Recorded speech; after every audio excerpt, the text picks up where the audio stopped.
I'm Samuel Axel, and this is the Samacast, your North Star for navigating a world in radical transformation.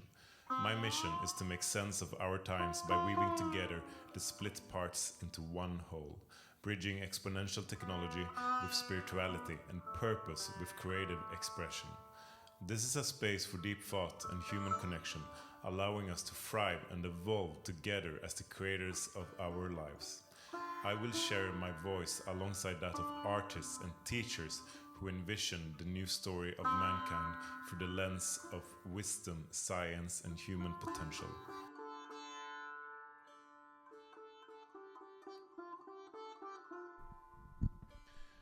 In this episode, I sit down with my good friend Natan Rosenblum, a medical doctor, father, and a Kabbalist. We dive into deep discussions on the creation of the universe through the mystical lens of Kabbalah, the significance of the year 2030 from the perspective of prophecy, and what it means to live a righteous life in these transformative times. This episode was also recorded in Tzfat during my December 2022 visit. Enjoy. I'm sitting here with my good friend Natan. Natan, what's your last name? Rosenblum. Natan Rosenblum. We're here in Tzfat in the Kohler, where I also interviewed Yesko Abulafia yesterday, and it was a really good conversation. So I'm really glad to have my other friend here, Natan, who is one of the most light-hearted, amazing, wise, and like really awesome friends I got there.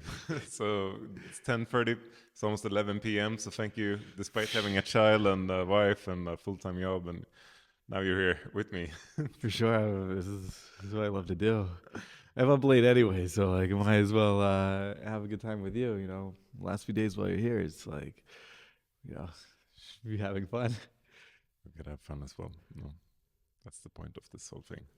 So, yeah, man, you've been living in Tzfat for a few years. You've been in Israel for a few more years, perhaps. And before that, you had a whole nother life back in America, in New Jersey. Is that right? Yeah. So you want to tell us a little about like, how did you get here? But did you grow up religious? Did you grow up with God, or what's like? How come you're here today? That's a good question.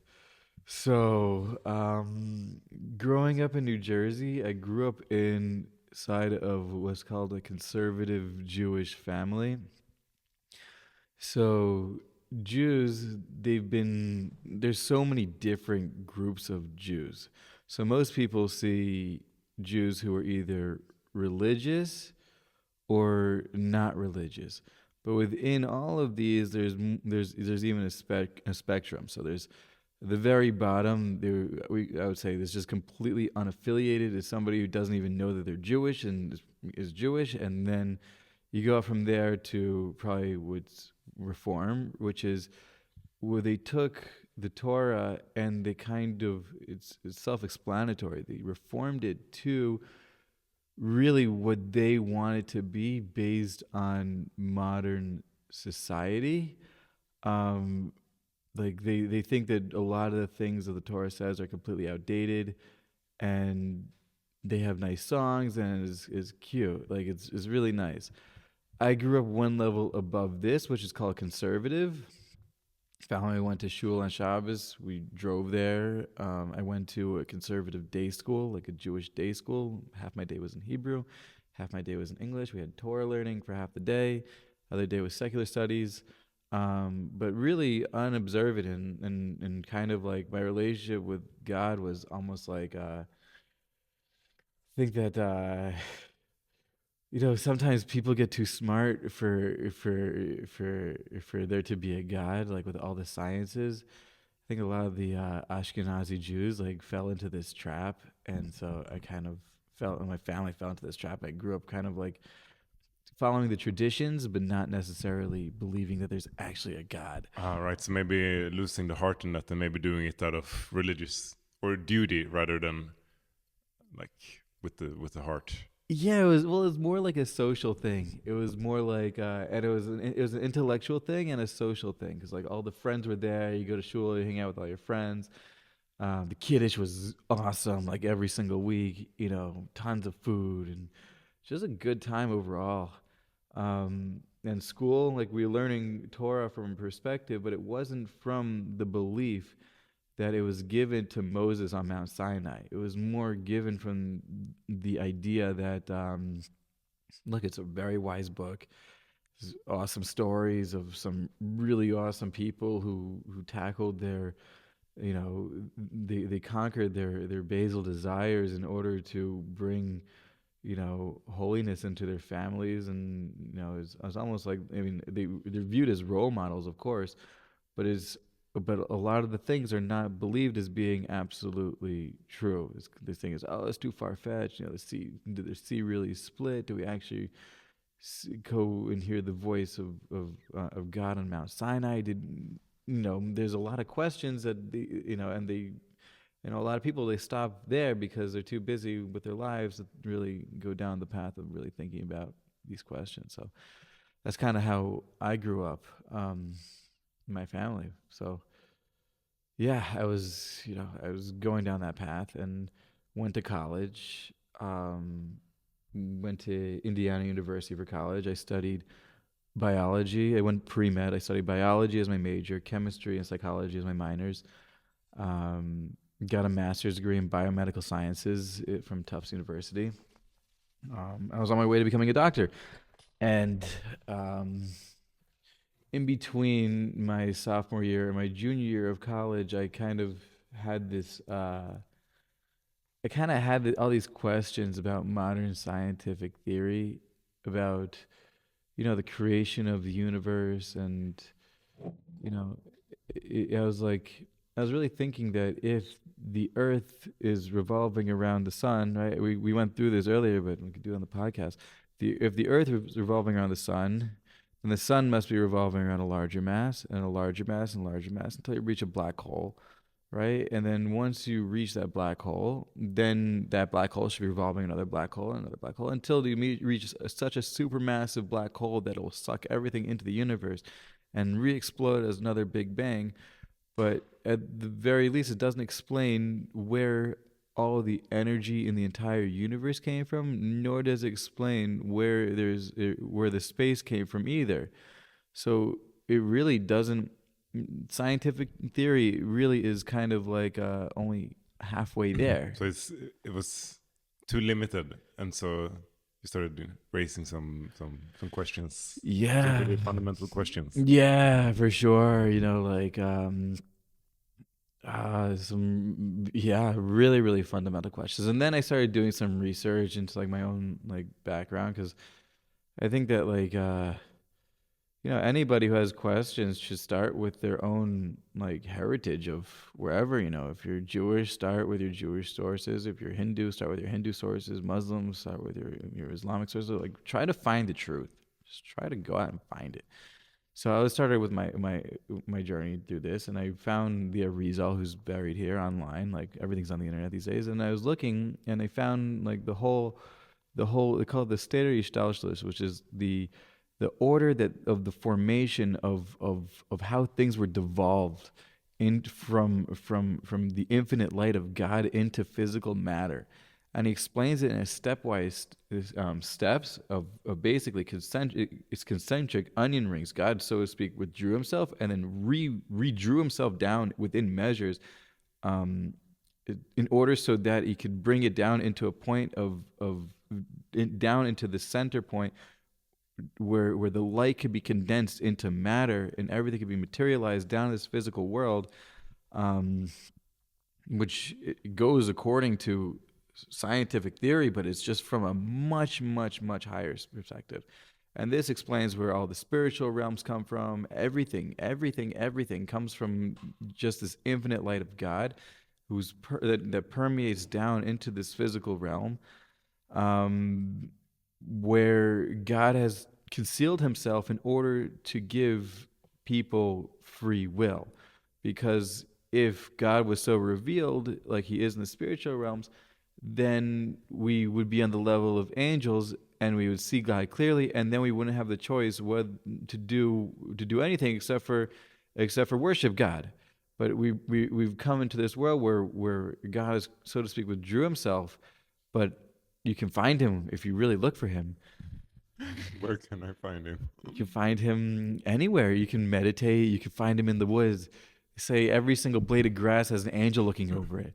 Exactly, and this at this point it's good to go through actually, because the word God is very loaded, and a lot of people that listen to this will have a kind of rejection of this world because it's so, oh, God is this thing up in the heavens, and we believed in it for hundreds of years, but now there's science, so we know better than there's no God. It's all scientifically proved, but what is God? I mean, it's not in the out there. It is in the out there, but the essence of it is in ourselves. It's the essence of life. It's the essence of the universe. Yeah. All that is like this force. Yeah. I mean, it's literally everything. Everything is one. And right? it's an It's experience. source. Like we can try to intellectualize about it, but we have to feel it. We have to like feel it in our bodies. What this unity. Yeah. You have to completely internalize it, right? But it's also it's like this is like one of like the classic contradictions that people might have is are we separate from God, or are we not separate from God? Because how could there be any separation from God if God is everything? But this is what's called the tzimtzum, or the concealment, right? I actually call it constriction, but it's really concealment of God in this world, where it appears that there's separation, that there's duality, when really there's unity. Everything is one. Like, can you see the air around you? I can't see any air. Can you see air? I can see clouds on a cloudy day. But I can't see the air. But we know that there's air around us, right? Because there's air around us, right? So that's seemingly like there's some sort of separation, right? If you think about it, that we're all in this medium together, but we're all made up of the same exact thing. It's all atoms, protons, neutrons, and electrons, and then for those that It's the atom. It's the atom. it's Adam. exactly It's humanity. exactly, and um and for those that don't believe in the creator, it's like, how do we explain what a soul is? What is consciousness? How do we get from being, if you believe in evolution, it's like, how do we get from being pure light, pure energy, to being a human being, right, with consciousness, right? What is this? How does it even make any sense? You wake up, you have the ability to do whatever you want. It doesn't even make any sense, right? If you don't have some sort of like belief that that there's a purpose for everything, and that we're created for a purpose. Even if you believe that things are created from, maybe you can say, okay, maybe there's a God, and maybe he created things, and then he just like left it alone. Maybe he created the world, and now there was a spark, and he created the spark, and then he kind of just left it be. But none of the traditions that actually have sources of what God actually wants in this world come to teach that, right? Like, as Jews, we believe that God himself came down on Mount Sinai and gave us the Torah, right? There were 600,000 men, 3 million people that witnessed the sea splitting. And I did the math. It's if you do the math, you say like each. So let's do the math. So if there are, let's say, do you believe that your grandparents would lie to you about something like that? Like something probably. Do you believe that 3 million grandparents would all get together and say, let's all lie to our kids? 3 million. 3 million people all get together and say, let's all lie to our children. Maybe everyone doesn't have to lie about it. Maybe it's like, but yeah, I mean, was it that many? It wasn't that many. What if they lied about the number? What if they lied about the amount of people that were there? Yeah. It was recorded in. It was record. They literally gave. It's recorded in history. They gave every single person gave a certain like a silver coin, and they said and they counted the amount of people that were there. But was it for you an important shift in your own consciousness to actually really like believe that these stories were like had a more profound depth and maybe truth than you previously thought about in your upbringing? Yeah, I mean for sure. I mean, and then I mean psychedelics definitely helped. You know, How? because like a psychedelic experience, it breaks down the ego to a point where um, you nullify yourself completely, and then you could experience like the wavelengths of everything. You could become one with the energy of the universe. And then once you could see that everything in the entire universe is like literally one, you can't come back from that. If everything is one, and then you believe, then something had to come. Something had to come from somewhere. There has to be a creator, and the creator has to have a will in this world. Otherwise, he wouldn't have created it. There would be no purpose. I mean, and it all makes sense and it feels very true. I think it's easy. A lot of people get stuck in the labels and the names of, oh, the creator or the god or the blah blah. Like we get stuck in intellectual concepts about it, but it all makes it makes sense, and we don't even have to defend it or justify it because we know it in our hearts. Right, like a lot of people like they say, oh, the universe, like the universe is speaking to me. Yeah, you could call God the universe. You could call God whatever you want, but there's a lot of people say, "Oh, I believe in a greater power." Okay, we all believe it. So there's a greater power, who's has his hand in daily happenings and everything in the entire world. And when I say his, it's both male and female, but it's all inclusive. It's all one. Beyond, it's not. It's beyond boundaries. It's beyond gender. It's not about. I mean, and that's also something ridiculous. We get stuck in like we call it a he or a she. It's just important because that for me, that breaking through all of this stuff was really the key to understanding that there's some very profound truths in these scriptures and in the traditions that have been kept for so long.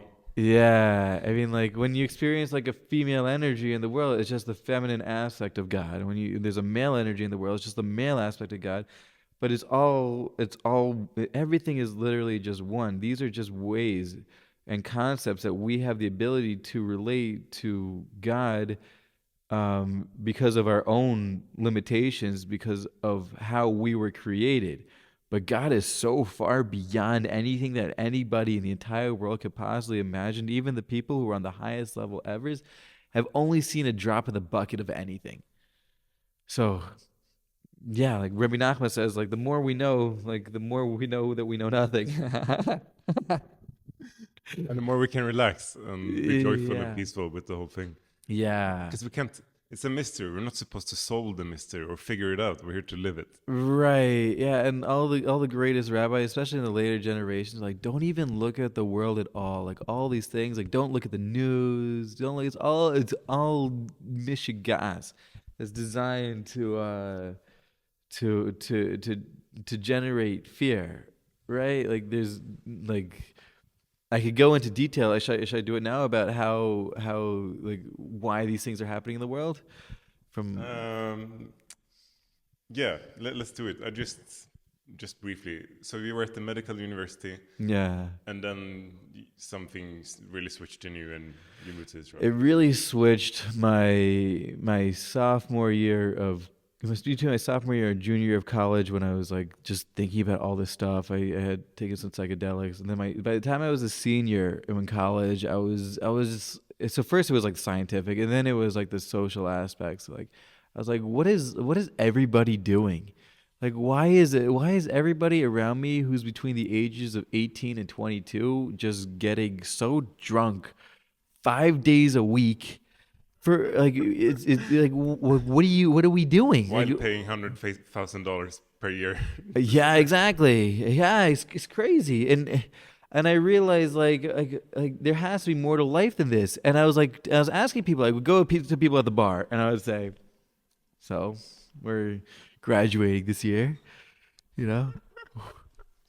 What's next? And they'll be like, more of this. I was like, more of this?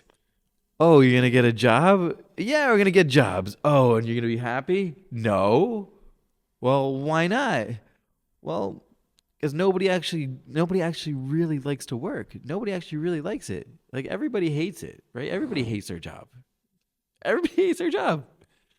Should be some exceptions, but For the most part, unless you're really doing like really good spiritual work and connecting with God, I really believe that I really believe all the doctors, they hate their jobs. I've been there. The lawyers, they all hate their jobs. The accountants, you kidding me? The accountants. Think somebody actually likes doing this? You think the cleaners hate her more? They just do. Everybody, they're only doing it because they get paid. You think anybody would actually do that It's work an if they interesting weren't getting sacrifice. paid? We've been agreeing into. It's like we take this amount of 40 hours per week to do something most of us hate or don't like, to get this money in exchange, rather than actually creating a way which we can create a lot of real value and also enjoy. It's slavery. The whole world's enslaved to like these concepts that they have to do something because of whatever. But it's just brainwashing. It's really it's just But so you realized this, or you came to this Yeah, fundamental question, and then just briefly, you knew that you had to search a bit deeper. Yeah. So you went to Israel, is that right? So I graduated with a master's degree, and I was like, at that time, I was like really tripping out on God. I was like, and nobody at the time believed me that like they all thought I was like going nuts. I was like, how can't you see that there's a God in this world? Like it's so clear and obvious. Like I was like, all I want to do is like become a rabbi, and everybody's like, no, you need to get a job, otherwise you're gonna be unhappy with your life, and you're not gonna have any money, and this and that. And you're never gonna be able to do anything. And you're just like whatever. I'm like. First of all, like everything always works out, no matter what, and God always looks out for people who are trying to connect with Him. And I just need to do what I need to do. So, I was at home for a few years, just like learning Torah at home. I was like, it was actually crazy because I got a master's degree and I couldn't find a job for like 2 years. I was like looking, but at the same time, I was just really just spending all day like praying. I would spend like. How old were you now? I'm 32. But back then? Oh, back then I was 23. Okay. So I was at home. So when I came up from grad school, I was 23. And then I would put on my tefillin, and I would sit in my room from like 10 o'clock in the morning until like 1 o'clock in the afternoon, just sitting and praying to God for like 3 hours every single day. I was like singing and just so happy. I was like, wow, everything is amazing, right?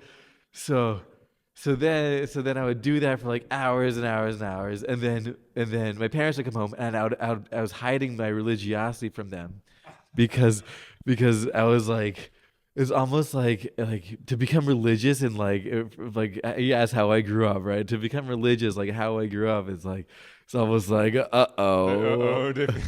think they're.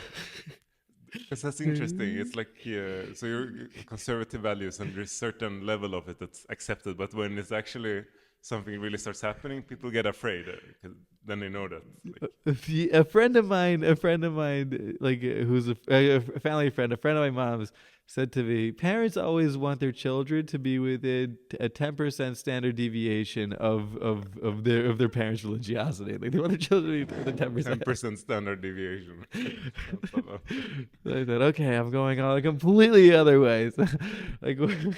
So one day, like I came home, right, or I was still like dressed. I was wearing my kippah, I was wearing my tzitzit. I was hanging out at home. My mom came home early from work, and she was like, can you come help me with something? I'm like, should really go help because it's like a mitzvah to go honor my parents. I was like, I don't know what to do. She's like, hey, can you please help me? I was like, okay, fine. So I got up. I stood up, and my mom saw me in my kippah and my tzitzit, and she looked at me and she was like, uh-oh. Abort. Exactly. No. It's just like, That's so funny. It was not like you were hiding a girl or hiding some drugs. Yeah, I was religious, like, because that's like that was like the greatest fear that my parents were gonna like reject me for being religious, and then it got pretty difficult because my parents they thought I was going like nuts or whatever. I was like, no, I'm not going nuts. All I want to do is sit and learn in yeshiva. They're like, we just sent you to school for 6 years and you're going, you're not even gonna use it for anything. I was like, listen, like, don't worry, it's all gonna work out. Thank God it did work out.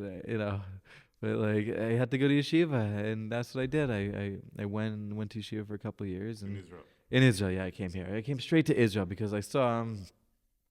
This was in 2013, 14.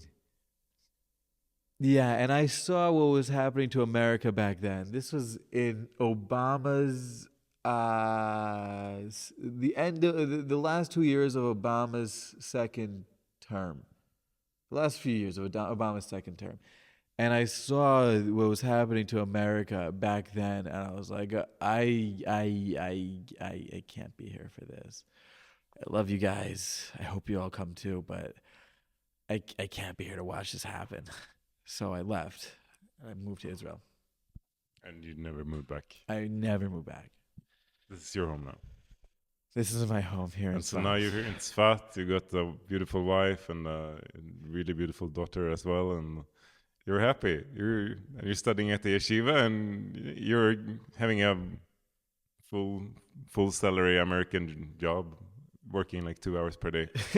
That's pretty good. Thank you, God. God really hooks it up, and you pray enough for something, you can really manifest stuff if you want in the universe. You say to God, please, God, it's better not to ask for specifics, but you say, please, God, I need money. I need money to live a comfortable life, to do this, do that, and then God gives it to you, like right at the perfect time. It was crazy, because I convinced my parents to let me to pay for 2 more years of yeshiva, and they're like, okay, fine. After 2 years, you're gonna have to get a job. Right at the end of 2 years, in yeshiva, I became friends with the son of a billionaire, and then he gave me a job exactly at the 2-year limit. So I was like, thank you, God. It was unbelievable how these things happen, and then more things, and then I said, okay, God, I have everything I need. I have an apartment. I moved to Tzfat, which is unbelievable. And then I said, okay, God, I have everything. I have a job. I have an apartment. I have a car. Now I need a wife.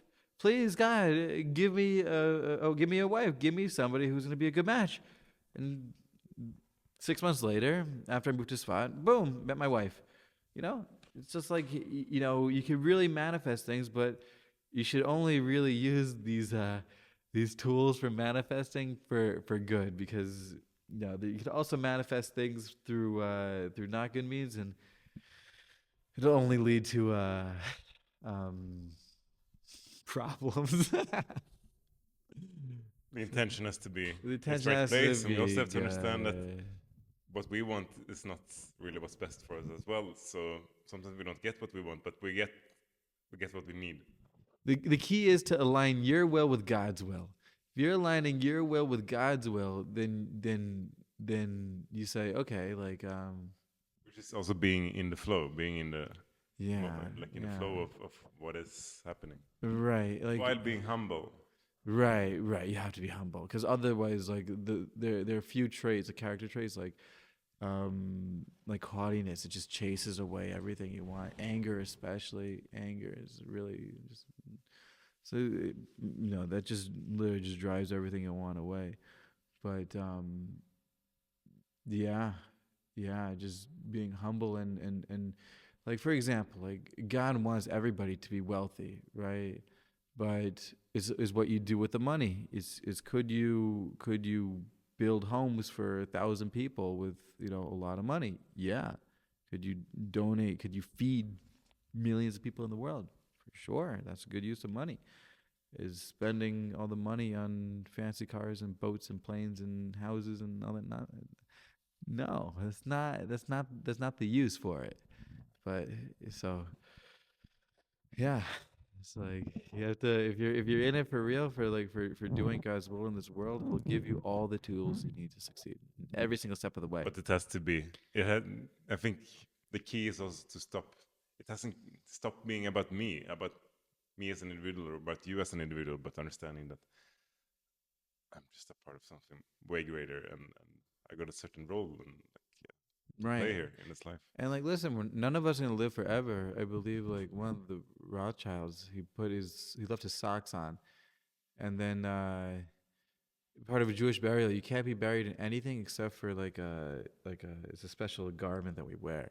We die, and he's like, he wrote in his will, he wants to wear his socks, right? So he says, so then the guys who were doing the burial said, listen, we understand it's in the will, but you can't wear his socks. So then after the funeral, part of his will that it was that the lawyer would send his family a message afterwards as well, and they said, inside the message said, listen, look, I can't even take my socks with me after I die. So, so what is this world? Is it temporary? It's like the cocktail hour for the real world, which is the spiritual realms, where we all go when we move on to the next world. But then also understanding that it's not really only on a cocktail hour. We're here to anchor the spiritual world in this human world. We're here to bring that realm of consciousness. Right. So this realm, and not escape this, because a lot of spiritual practice all around the world is about going up, ascending to something else. So we're not to be in this miserable. Right, yeah, for sure. So so you need to have the balance, right? It's called tiferes in Hebrew. So the Eastern world is all about meditations and spirituality and running away from all physicality. The Western world is all about physicality, right? And then we're here in the Middle East, right, in Israel, where we're trying to bridge the gap of both, right? You need to be able to live in this world. That's why God created this physical world. If we're meant to be spiritual beings, we'd be like angels all the time. We could just ascend.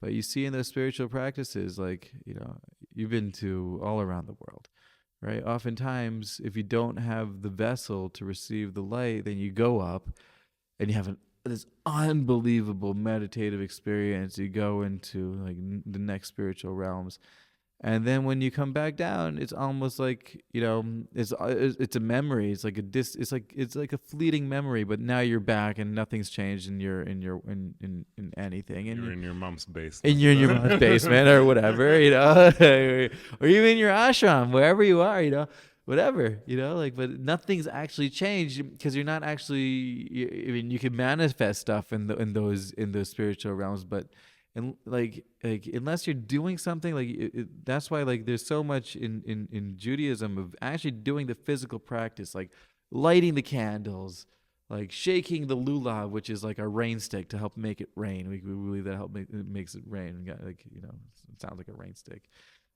All these physical things, putting on tefillin, actually doing something, going and helping an old lady cross the street, doing something tachlis, really in this world is what we want. Of course, there's always time for, all the spiritual masters, all of our great masters. They all took at least an hour a day to meditate. Some of them took 6 hours a day to meditate on.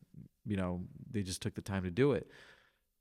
Which is very extraordinarily important. The best time to do it is between around 2 to 4 a.m. when everything else is quiet. You go out to the woods and meditate. Yeah, you speak to God, you talk, and you do it. I do it. Yeah, I should do it more.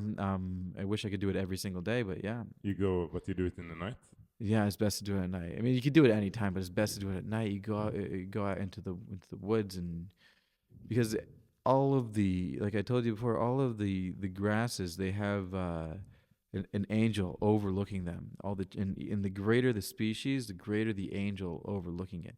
So you reach certain levels, like when or everybody could do it. You just sit and you're meditating. You can actually hear the angels like singing to God. It's crazy. You could connect with that. You could sing with them. It's really unbelievable. So I highly recommend it to anybody, and go down a path not traveled, like undisturbed energy. We could just go and experience like. So I'm wondering, now let's get back to that question Rose took up a bit earlier about these times. What is this whole thing about that we're going through as a collective in this very chaotic and confusing times where a lot of the things we taken for granted are being uprooted and actually disintegrating, while new, very beautiful things are being created and born as well.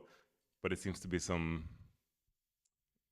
very, very profound shifts that needs to happen and that are happening in the human collective, and maybe in the greater Earth as well. Yeah, I mean the entire world's going through a huge shift right now. I mean, this all started from our tradition. We believe this started with Adam and Eve in the Garden of Eden, when Adam and Eve were supposed to eat from the tree of life first, which would have given them eternal life, and then they're supposed to eat from the tree of knowledge, because this entire world is light in vessels. So the vessel of knowledge needed a strong, or the knowledge itself, which was a light, needed a strong enough vessel in order to in order to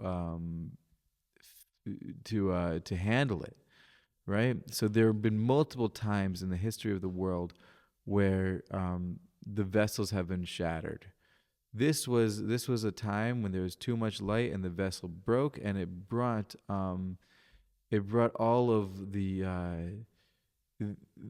so basically there's the highest potential. All of the angels and demons were already created, but it brought them into existence back into this world and inside of all of the human race. The angels and demons were created during the 6 days of creation. I believe they were created on the fourth day, and all of the potentiality was created. All of was seemingly evil in the world was created when we were discussing before, when at the final stage, when all the light was being brought down into this physical universe, when it was being brought down in vessels, and according to our tradition, the vessels broke, which is the Big Bang, and they shattered, and it created all this light, this explosion of light. But at the same time, with this explosion of light, when the vessels broke, all these broken shards of, so to speak, of these vessels, they created all of the potential for evil in the world. And so then it was put back together when the entire world was created, and Adam and Eve had the potential to create eternal life with eternal knowledge in this entire world. Unfortunately, that's not what happened, and it broke the vessel of the entire world and created, evil. That's why we see that the first person to be murdered was Cain and Hevel, right? Cain killed Hevel because he got jealous, and all this nonsense was brought into this world. All this evil, the potentiality was brought into the side of human beings. All this craziness. So from there have been other times where there was potential for it to be, completely rectified, and then it was broken again. But now we're reaching a point in this entire world where the entire world needs to be brought back to a state of completion and wholeness. And this is what we're experiencing now. And they call it the birth pangs of the Messiah, where all of this crazy and tumult and all this is literally insane what's happening. All of these people who are in charge of the world, they're all been, the entire system is entirely corrupt. But I really truly believe that at the end, when everything is said and done, all the righteous people in the world will be saved. There's going to be a moment where everything is brought back. There's going to be no more death, no more suffering, no more illness, no more anything. Everything's going to be completely rectified. It's going to be a day like we say, like Shabbos, but like for the people who don't know what Shabbos is, just day of complete peace and rest and harmony and perfection. Complete wholeness. Complete wholeness in the entire No world. dissonance. None whatsoever, and nobody would even. They say that the angel of death, who gives us the inclination for evil, God Himself is going to kill him. He's a shechter. And then we think, okay, maybe death is bad, but to kill the one who kills. To kill the one who caused all the death of the entire world, it's not even a human, it's an angel. We're killing the angel over the people who are causing all the destruction. And it gives us no more. Once that's done, then there's going to be people's minds are going to be free. The final thing that we're going through right now is called Gog Magog, which is the war of the minds. It's really psychological warfare that's really corrupting everybody's minds. The most important thing in the entire world is to stay strong in faith and trust in God, that He's going to save everybody, and anybody who needs to be cleansed will be cleansed without any suffering, and that's it. It's all done. It's all done. So that's where we're getting to, and it's happening. It's like I don't know if you've ever rolled a big snowball down a hill, but it's very exponential. It's exponential. It has hit a critical point that's, fortunately or unfortunately, it's to the point where I don't think it's going to be turned back. And there's nothing anybody could do except for have faith and do your best to connect with God, because in reality, there is no difference between this world and the next world, between life and death, and it's all really one. And the only thing that God really cares about in this world is being a simple, righteous person at your level. That's it. Everything else means absolutely nothing. Doesn't matter how much money you have. Doesn't matter how famous you are. Or how spiritual you are. Spirituality is linked to this whole thing, because then you're doing your job better, because the more, it's humility. It's basically becoming humble, because the more humble you are, the more spiritual you are, the more connected you are with the true will of God, and then nothing else matters. Like, even if we die, right? We're all gonna die sometime, right? So then what does this life even mean? So if we're all gonna die, we live. Everybody lives hopefully 70 to 120 years, somewhere in between. Hopefully 120 for everybody. What is this life? What are we actually doing here? And if we're all gonna die, then what's the point? How are we spending our time here? Are we spending time chasing money? Are we spending time with our family? Or destroying, God forbid. We're spending time with our family and our friends, building nice things, and doing things for other people, and taking care of this earth, because that's what we're here to do. Yeah, for sure. As custodians, we're literally part of the earth. We literally grew out of the earth. Like, even from a scientific perspective, we literally grew out of the earth.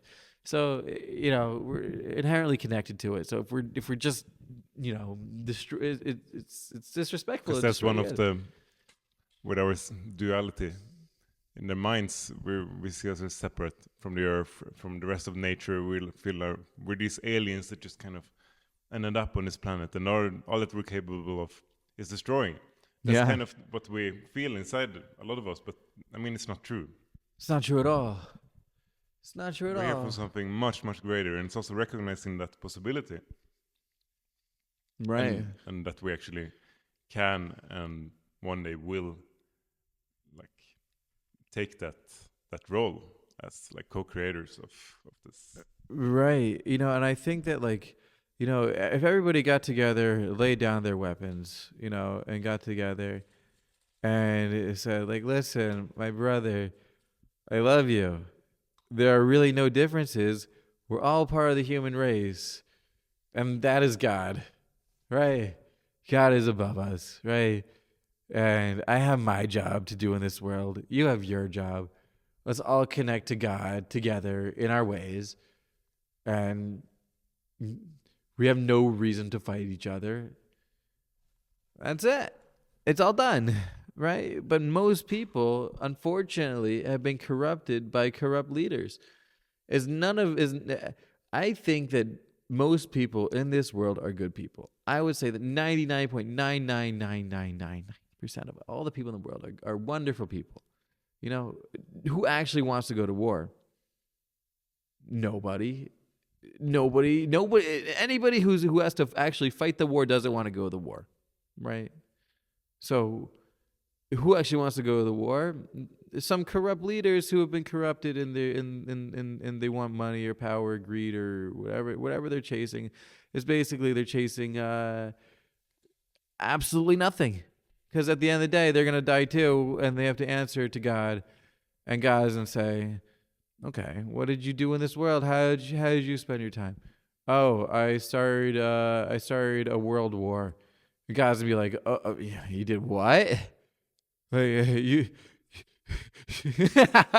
can you imagine that guy is like Alamabad, his next world? This guy's building, God forbid, all these people. Yeah, then you got a few more classes to take. And then you have the simple guy, right, who has probably like very little money, right? Who's happy putting on a tattered jacket. He says, "Oh, look at my." There's a very famous story from Rebbe Nachman. If you haven't heard of Rebbe Nachman of Breslov, I highly recommend researching him, especially his stories, because his stories are on the highest level. So he has a story between like a simple person and a wise one, and a wise guy, right? So the simple person, like his wife hands him his tattered jacket. And he says, "Thank you, honey. I love my royal garments." Like, he's saying it seriously, right? And she has a piece of bread. He's like, "Oh, this tastes like a 5-star meal. Thank you so much. I love you." And he goes to his simple job, and he makes some shoes or whatever. He's a cobbler. He comes back with a few pennies or whatever. He says, he goes to the store, he buys whatever. Yeah, he's a happy guy, and everything he does is happy, right? Meanwhile, the sophisticated guy, he has to go and get all these degrees and be so smart and this and that, and he's never satisfied with what he has. He always wants more and more and more, because he wants to like do whatever. He never has time to use any of his boats or cars or anything. Nothing, none of the time. Especially like I grew up in a pretty wealthy neighborhood, or yeah, I did, and with doctors and everything. And I was friends with the kids of doctors, and you know who swims in the swimming pools of the doctors? The kids in the swimming pools. There was still the pool parties. You're gonna get a swimming pool? I wanted, I want a hot tub. I love hot tubs. Yeah, a swimming pool would be nice too. These are the things that are nice in this world. Hopefully, I get to use it. That would be really nice. But anyway, so the king comes. He's walking down the road one day, and then the simple one's just so happy. And the king is like, "Why are you so happy?" The simple one's like, "I just love everything. It's so nice. Can you teach you to be like this?" Yeah. So he's teaching him the ways just to be happy with everything, right? Just being so happy. And then the wise guy, like, I forget exactly how it goes down, but the wise guy tries to come in to the king and this and that. And the king is like, "Oh, let me ask my trusted advisor about what I should do in your situation." So the king goes to this simple guy saying, like, "Hey, like, what should we do to this guy?" And then it turns out the veil was pulled back, and the advisor is the simple guy, and this wise guy's like, how did you get to the place of being like the trusted minister of the king?" And he's like, "What did I do? I was just happy with my lot." It's a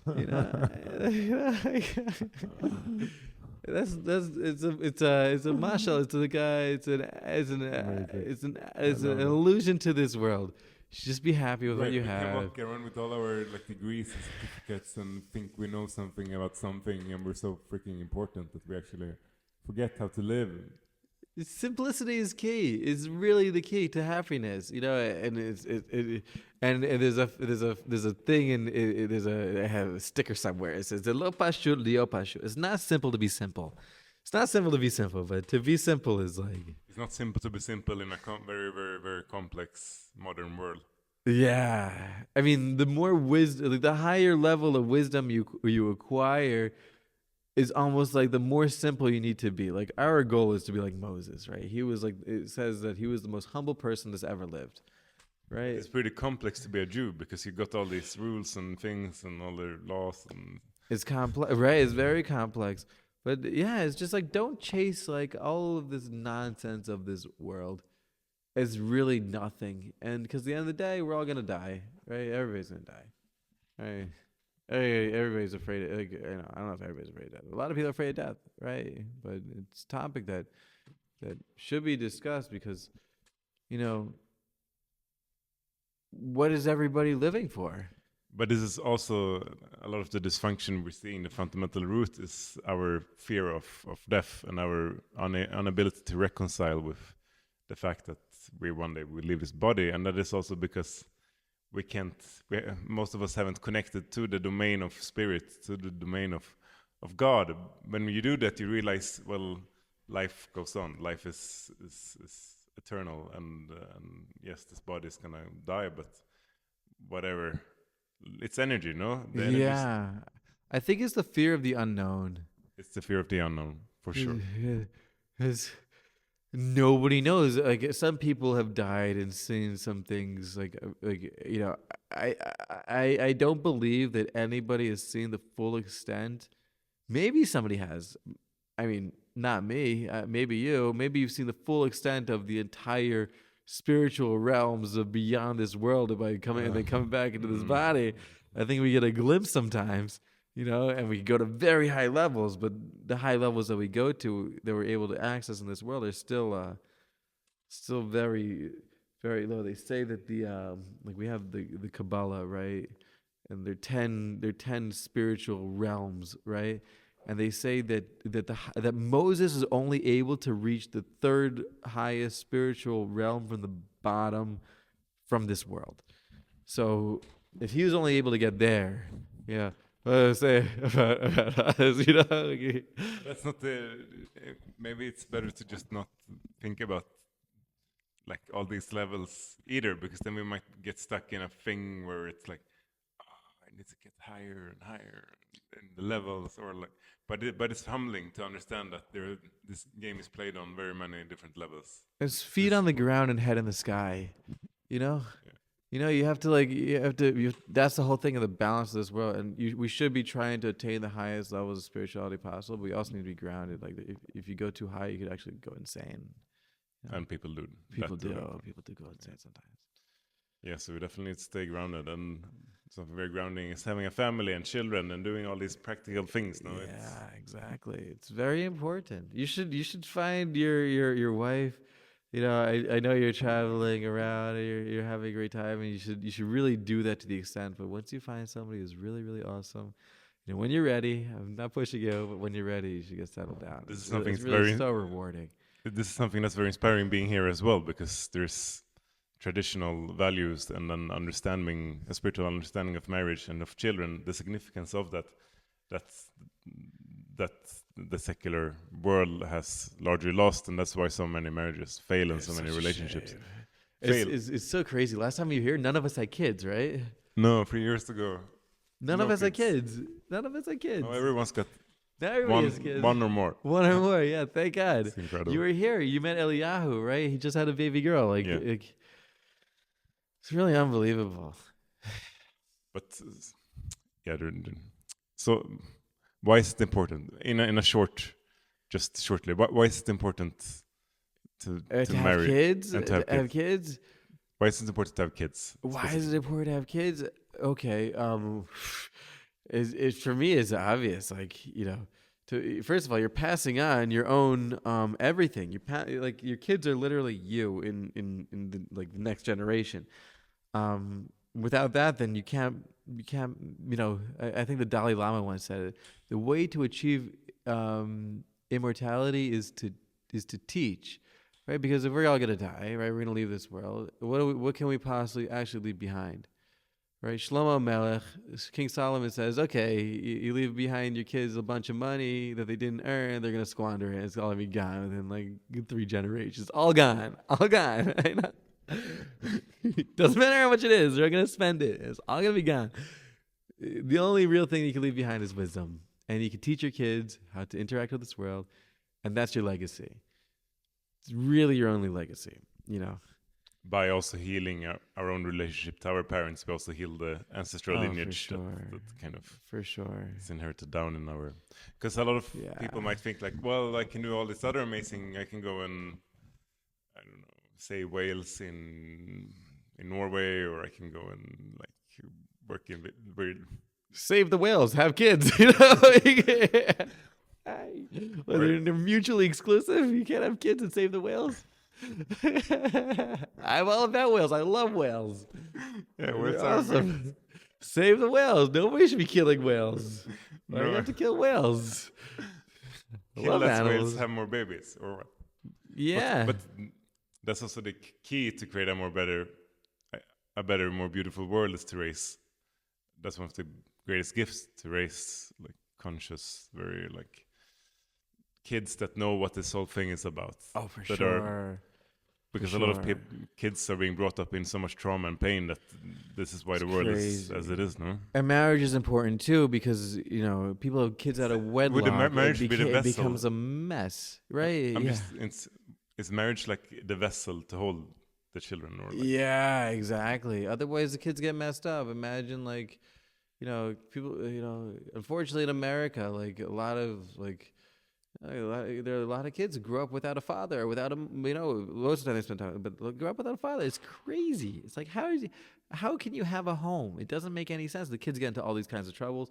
So then it's like, and the key to everything is having, it's called shalom bayis, but peace between, the husband and the wife. Right, because I mean, everything is just lights and vessels, right? And it's the relationship and satisfy each other's needs, right? And it's very simple. Men need respect, and women need to feel safe and secure, right? There's in all relationships in the entire world, the person who's giving, even a business relationship, right? The person who's giving needs to be respected, and the person who's receiving needs to feel safe and secure. So, and then it becomes a cyclical, and then all the energy is passed together, and it creates peace in the home. That's just like a little tip for marriage, but yeah, that's just really the key to everything. The entire world works. It's also something that might be, and also with the kids, it's like, oh, you gotta get a career, and you gotta get a house, and you gotta get this and that, and then maybe when you're 35, you can start thinking about this. But it's so impractical. Then then you're limited to the amount of kids you can have. But this whole thing about our relationship to God too, like my rabbi once told me, it's like God needs respect, because what does God actually need, right? He gives everything to us, right? And we need to be able to feel safe and secure. Because if we don't feel safe and secure in the world, then we're too caught up in our fears that we can't give respect to God. So if that relationship is connected and it's really flowing nicely, then everything, you have peace in your mind. Everything just flows, you know. So if people are out there like they're feeling like there is something very big going on the planet in these times. Yeah, it's nuts. But like, how can people tune into this, and how can they support this, and how can they use this to actually Advice number 1 is throw away your smartphone if you can. Get a simple dumb phone. Throw away your computer. Don't look at or at least take a break from the internet for a week, and see how much happier you are. If you don't know anything that's happening in the world, see how much happier you are. Take a break. And if you're that much happier by not infecting your mind with garbage, then what do you actually need it for? That's advice number 1. Yeah, and try to live a more simple and wholesome life. That's my advice. Because all the stuff that they're trying to feed to all of us is. There's so much fear and like all apocalyptic content out there as well of how everything's gonna go to shit. Yeah, and a lot of people are stuck in the fear of what we're losing, like as individuals and as collective, because we feel like we're losing something. And if that happens, then what? Then what happens? Are we all? But I think one of the keys is to put that awareness and that focus onto the possibility of what we can create in this, what new that we actually can. So like, let's just go down the thought pattern. What happens if the apocalypse happens? What happens? Then what? We all die? So what? We have to die anyways. You know? We have to die anyways. We'll have to die anyways. And then what? And then what happens? Then real life begins. That's when real life begins. Then I guess the Kabbalah and all of Klaus are gonna rule the world. No, they say they're gonna rule the world for 9 months. Okay. But then they're gonna be taken out. Yeah, man. I mean, they say that should I do it? Should I say what's gonna happen? Okay. Basically, there's gonna be a one world government for 9 months. And they're going to take over the entire world, and they're going to come. It's after the war between. It's already a war between the Christian nations and the Muslim nations. They're all going to be fighting each other. It's all unfortunate, right? Because all the people are going to be like. Right. Then after that war is all said and done, then the entire world's going to come here to fight us. So they say they're going to take over Israel for 9 months. Right, they're going to destroy our government for good, for better, or for worse, right?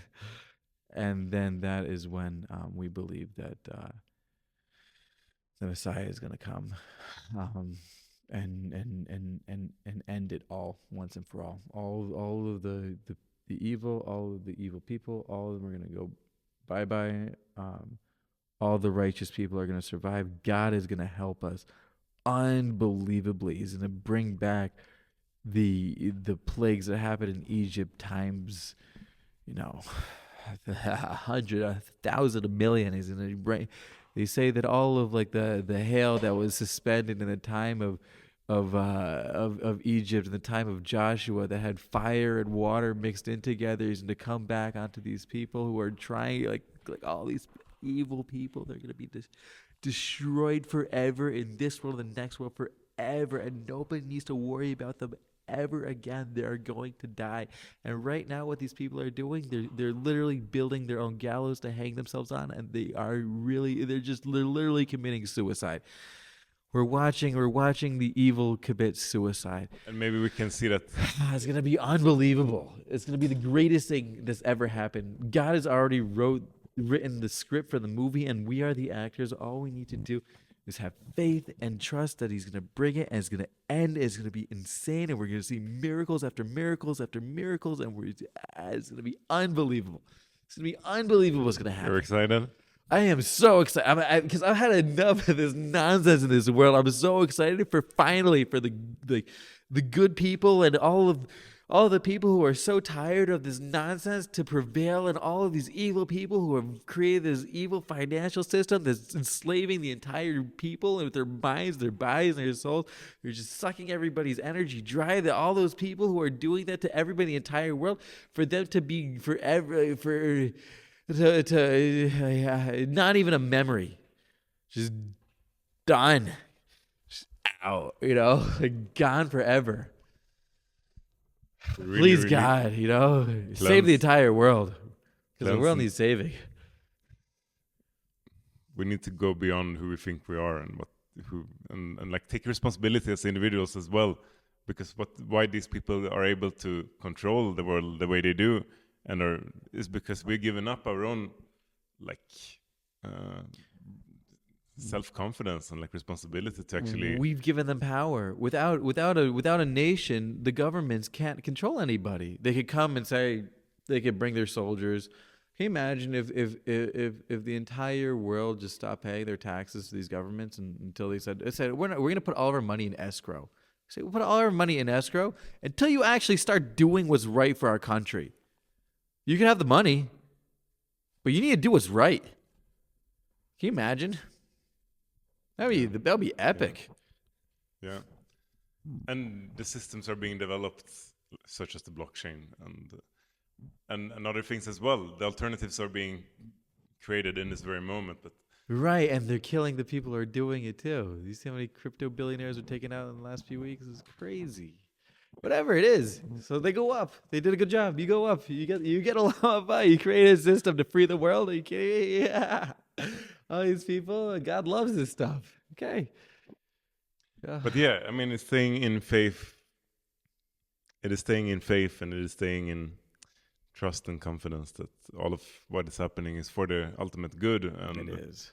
And we might not be able to comprehend the whole plan, but having trust in the greater regime and plan of things, and that sometimes it has to get tough before it gets easy. Sometimes we have to fight in order for something truly valuable to emerge and be created. Right. Yeah, the light comes from day. The dawn comes right after the darkest part of the night. And that's our experience. We're going into the darkest part of the night right now, where everything is so concealed and things are going to get hard. And people just need to hang in there and be tough and strong and believe. And then God's going to save them. And they will. And we're going to watch it happen. But through also the understanding that God is within me. And so therefore I will also save myself. We're all pieces of God ourselves. Yeah. It's all one. It's all one. Messiah is gonna come and save me, and Jesus is gonna come and save me, or the government, it's all one. or a girl or a woman, or like whatever. It's all one. We will do it. We're gonna do it, and God is gonna do it. God is literally gonna bring salvation and to that the entire means world.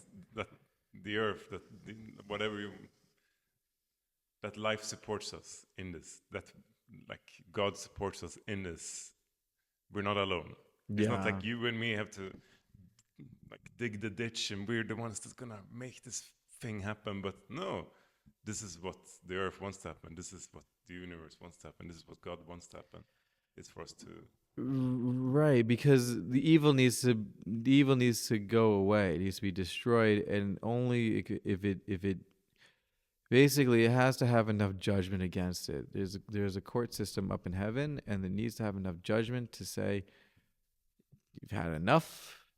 You are you've gotten sentenced to death, to the evil, right? The evil angel who's controlling all of this stuff, who's really part of God, in order so that we learn our lesson when we to come closer to God, right? The whole thing is a whole ginormous paradox of why God would create like an evil thing, like something that would trick us into doing evil things, right? But it's for our own good. It's for our own free choice, no? To choose what is good and what is bad, and to overcome ourselves. It's like this whole game. Our desires. It's one big game. It's one big game. And we have the blueprint. No, we're in school. This is school. Yeah. School. It's like a video game, you know.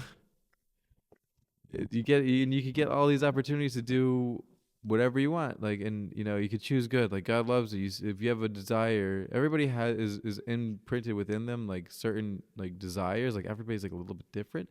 Like some people might have like a desire for like stealing or sex or drugs or whatever it is.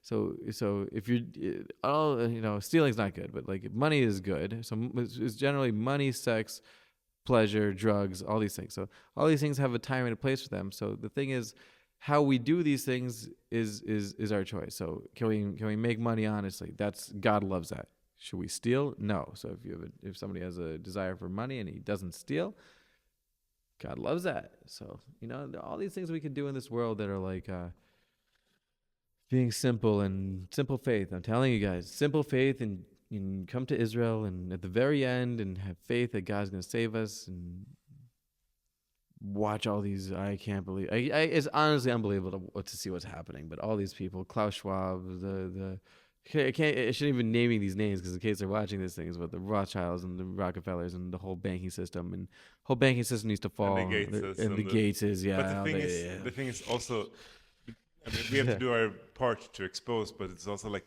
these things are doomed to self-implode, and that's what is happening. The banking system, the financial system, it's literally imploding. In this very moment. It's been doing that for a long time, but it's reaching its final breaths because it's so dysfunctional and unsustainable and so disgustingly corrupted. We can't salvage it, we can't fix it, we can't change a few laws, and no, we have to redo the whole thing. Right. I mean, that's what they're trying to do too with the Great Reset. But we need a real great reset, which is like all these people who want to do the great reset. You've heard of the great reset. Yeah. All the people who want to do the great reset, they are we hit the reset button on them and they're done. Because it's yeah. Haskell told me to not go into the, the conspiracy. That's crazy. No, but I mean it is very real. It's also very unreal, but it's like it's also integrating that darkness, because what we're going through, like these shadows need to be shown in order for us to be able to actually recognize them. Shine the light on the shadow and be like, you guys are not real. That's where they're coming up now. They need to. All this needs to come up in order to be cleansed, in order for a new world to emerge. And it's so obvious. I mean, all this stuff. I mean, on the surface level, everybody can see what's happening. But on the deeper level, the spiritual wars that are happening up in heaven, of the good versus evil, of all this stuff, of we have to align ourselves with the good deeds, even when it's hard. That's really the battle right now until the very end, where we're gonna have to we have to choose good over evil at the very, very, very, very end, and God's gonna save all the people who choose good, and all the people who choose evil. Fortunately, they have their own cleansing. They're taken to the to the laundry machine. Yeah, exactly. Yeah, they're gonna have to hit tumble dry.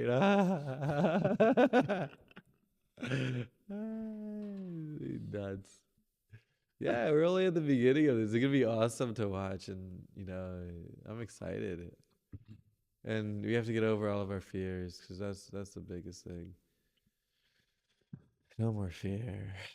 Can't be afraid of anything. So meanwhile, what are you doing? What can you do? What can you focus on? What do? I do? I wake up in the morning. Yeah. I go pray to God. I learn some Torah. I spend some time with my family, and I go to work. That's what I do. You go to work in your couch. Yeah, my couch. I work on my couch. Yeah, that's for a couple hours. That's it. So the rest of the time with my family.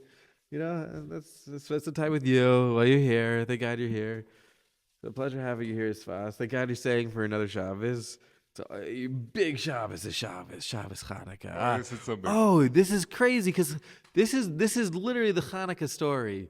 When things look so dark, things look crazy, like all these people were coming to invade us and stop us from doing our thing. They said we couldn't learn Torah. They said we couldn't give our baby circumcisions. Like, oh, it's crazy stuff. They said you couldn't be Jews. They came in to kill us, and we fought a war against them, and we won. Out of a miracle. Like crazy stuff. And it was like a very, very quick war. All these the Greek army, the big Greek army came to fight us like little weak Jews. And I said, okay, you guys, we're gonna kill you guys. And it was like miracle after miracle after miracle after miracle. And kick those guys out, Yeah, and that's what's gonna happen all over again. Same story. thing. This Chanukah, Purim, same thing. There's always a story of some evil guy who wants to come and kill us every single time. But you want to every single time there's some guy. You want to hear a really cool thing? Is that right now, I think in this very, very moment is the climax of the winter solstice. Oh, right now? So like literally, so it's the darkest part of the. So literally right now, the Earth is changing its rotational direction. Wow! It starts rotating in the opposite direction, and thus the days will get longer in the morning. Wow! Like right now. That's awesome. It's a awesome. very profound moment. So I just want to mention it, and it's also 12 o'clock in 4 minutes. So wow! So it's like literally right now. So it's like it's an entire time shift into the next the next phase of the entire world. That's so what awesome. does that mean? It's the darkest day of the world, but now the light is coming back, which means new opportunities, which means new chances to grow and evolve. And isn't this? Yeah, that's 2023, man. Yeah, it's gonna be dope. It's gonna be dope. It's telling you, just like you think it's crazy, but it's gonna get awesome. Like if you don't think of it as being like crazy and get all scared, you're like, this is awesome. Like look at these dudes who are like trying to take over the world. Like these idiots. These stupid idiots. The who? Like, the people who try to take over the world. They're such idiots. And Like, then, what idiots? Like, but you it's guys like are so after stupid. they've taken over the world, what's the Then point? what are you gonna do? Or Oh, they're just gonna- then what are you gonna do? Oh, and then, okay, and then what are you gonna do? Yeah, you're gonna take over the world, and you're gonna make us be your slaves. Okay, and then what? And then what? Oh, okay. You guys want to do more of that? Okay. And then what? And then what? Oh, okay, yeah. You think God's actually let these guys win? Like, these guys are like, oh wow, bunch of idiots. But that's the Tower of Babylon, no? That's the human ego of thinking that we can control everything, we can dominate everything, nature, other humans, and like, no. We have to humble ourselves. Yeah. So like Pharaoh, it's the story repeats itself over and over and over. Right? God gave Pharaoh all these plagues, and like, Pharaoh's like, he didn't learn his lesson. Till everything was decimated. Egypt was America of the world. They had everything. They were like literally like the economic powerhouse of the entire world. God gave Pharaoh every single opportunity to repent and say, okay, like, I'm just gonna maybe we shouldn't have these guys as slaves anymore and let them go. But no, like, then came like the Nile River, then the frogs, and then the lice, and then wild beasts came and they mauled the people, and then a plague came, and then the locusts came and they ate all the crops and the hail and this and that. Like, it was nuts. Cleared out the entire land. And then had Pharaoh. Apparently, Pharaoh at the end of the days, at the end of his life, he actually God, like, in the Red Sea, God like turned into like a ginormous toilet bowl, and he had him like bobbing like up and down and like partially drowning and like, you know, like that. And then Pharaoh's like, okay, I had enough. And he actually said, I believe in you, God. I'm gonna do tshuva, and he actually did. He did. And then what? And then he lived in the city of Nineveh, of the time of Jonah. He was the king of Nineveh, of a major city, and he was and he got the people to do tshuva. That was what the whole story of Jonah. They had to get the people of Nineveh to do tshuva. Is this what we have to do now as well? Or what? Yeah, we have to get everybody in the entire world to just say, like, listen, there's a What God. is tshuva? Tshuva is returning to God. Returning your soul to God in this world, not like dying. But like, How do we do that? how do you do that? You say, I want to be a good person. That's it.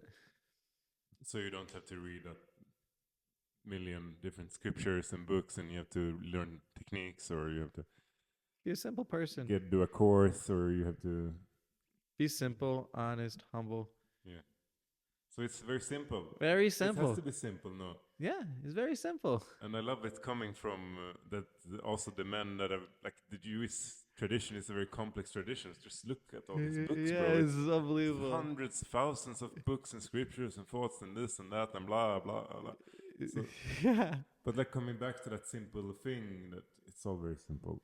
So there's a story of somebody who wanted to convert to Judaism, and there are two big rabbis at the time. His name was Shammai and Hillel, and Shammai was very strict.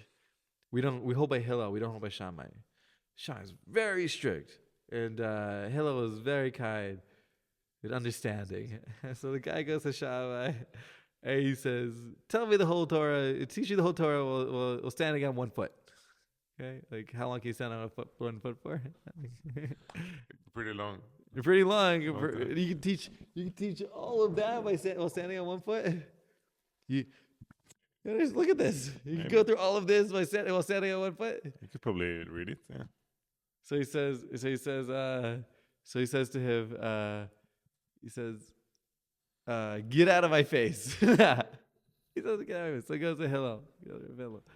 So he says, teach the entire Torah while standing on one foot. He says, don't do to others what you don't want done to yourself, and the rest is just commentary.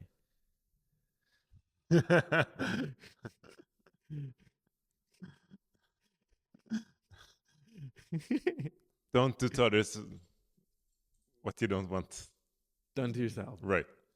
So people usually give credit to Jesus for saying something like this, but This was well before Jesus. this was before. Yeah. Yeah. Cool. I mean, and then I mean, and it's even like smarter than saying "V'ahavta l'recha kamocha," love your brother like you love yourself, because that's like in the positive, right? Just go out of your. You don't need to go out of your way to go and like help other people.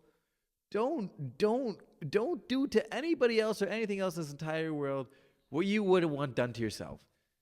That's it. And if we all abided by that, it would all be. Can you imagine? Pretty damn good here. Don't piss anybody off. No, intentionally. Because the thing is, we are living in paradise. We just go to the supermarket. We have all these foods from the whole world.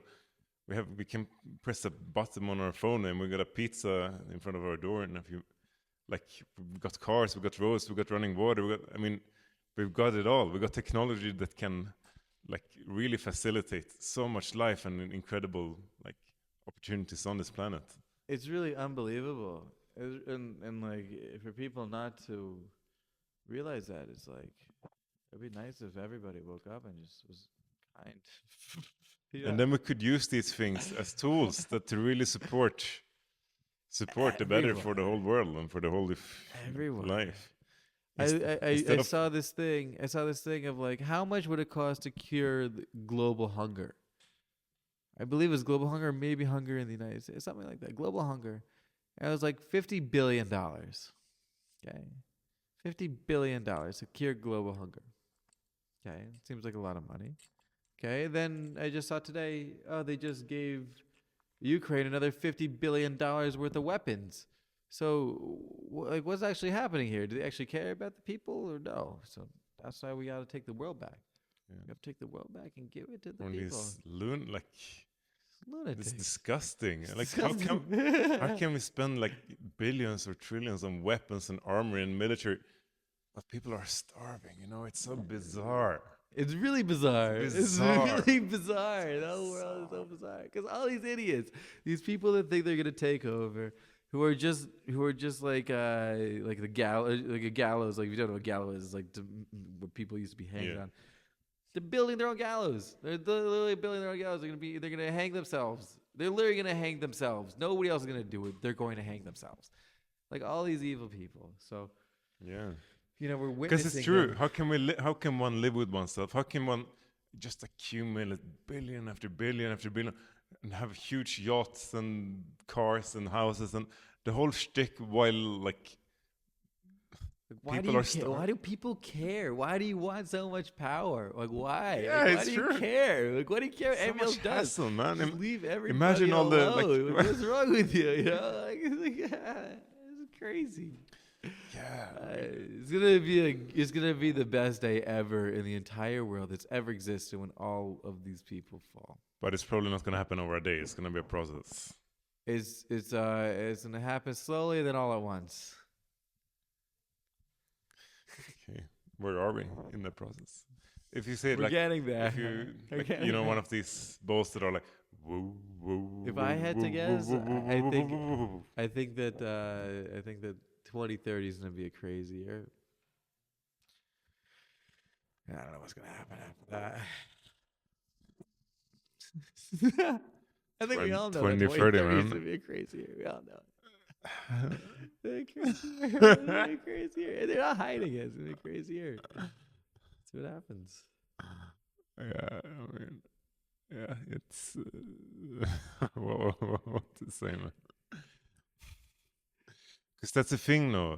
It's become more and more obvious that we cannot continue like this, and this is why there's so much fear, is because we're just so unknown of where we're heading into, because we're heading into some tough times, and people don't know what to believe anymore. People don't know what's true anymore. People don't know who they are anymore. Right, and like I said before, the female aspect needs safety and security, right? So God compared to us is the masculine because He gives us, and then we're the feminine because we need safety and security, right? And so people aren't feeling safe and secure. It generates a lot of fear. Right, so that's what the Yetzer Hara, which is like the angel of death, basically. It's like doing all these things, generating all this fear. But how do we create a sense of safety and security? We throw this all back to God, right? Who's above everything, who is everything, right? It's okay, God, this is your will in this world. Okay, I go along with the plan and watch the movie. Everybody loves a good movie, right? But to be in it is to be the actor without the real life is another level. To play the actor, but knowing you are not. Ultimately, you're just playing this role, but the whole thing goes way.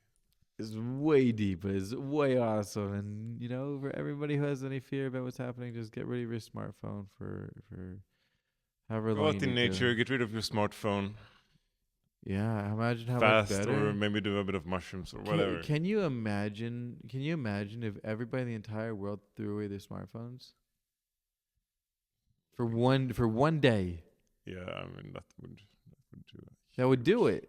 That would do it. There's no more mind control. Threw away their TV. Nobody turned on the TV. Everybody got rid of their phones. It would do it, and everybody would be at peace once again.